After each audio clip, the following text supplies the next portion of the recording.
Waa'een keenya kun itti dhiisanis nama hin dhiisu. Waa'een dhimma ijoollee Libiyaa akka malee ciisanuu dhorgee jira. Har'a osoo hin taane kaleessayyuu gaafa rakkoon akkanaan dhalatin akkuma isin achi yaaddooftan nullee asii akka hamaa yaaddoo keessa turre. Maaliif jennaan cinaan cinaacha kennaa kuurra koo keessa waan jiruuf kun ciisee boqotuu hin danda'u. Ammatti garuu gama qaama dhuunfaa yookiin namni tokko gabbayeetiin waa tokko haasayeef isarratti xiyyeeffachuu osoo hin taane gama furmaataatti yoo ceene furmaanni maal ta'uu qaba. Warra sooshaal miidiyaa irraa wacu kana ka isiniif haasa'ullee haa ta'u ka isin qeequllee gatii ittiin kennina. Maaliif hedduun namaa beekumsaan ala beekamtii argate waan ta'eef itti murteessuun hin barbaachisu. Garuu amma gaaffiin jabduun taarkaanuu qabdu akkuma dhageenyu uummanni Eertiraa gama mootummaa isaaniitiinis haa ta'u gama uummata isaaniitiin sagalee dhageessifataatiin akka jiranii fi akka turan dhageenyee jira. Ammatti nuti dhiibbaa goonee mootummaan biyya keenyaa akkamitti sagalee ijoollee tanaaf ta'uu danda'a? Akkamitti furmaanni argamuu danda'a? Eenyutti hidhatuu qabna? Eenyuun masakamuu qabna? Ilmaan teenya akkamitti rakkoo adda addaa irraa baraaruu qabna? Du'aatii irraa, hidhamuu irraa, tumamuu irraa, reebamuu irraa. Kana gaaffiin jabduun taarkaanuu qabdu. Nama gabbahee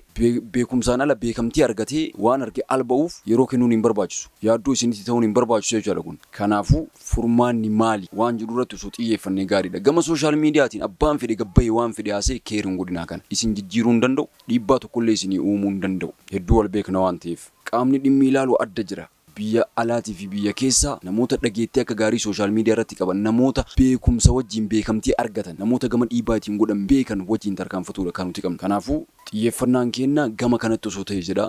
Ilmaan teenya immoo abshir inshaallah homaa miti hunduu hin darba waan ta'eef waa hedduu dabarsitan waan ta'eef akkuma isin yaaddoftan nullee yaaddoo keessa jirra waan ta'eef abshiruu.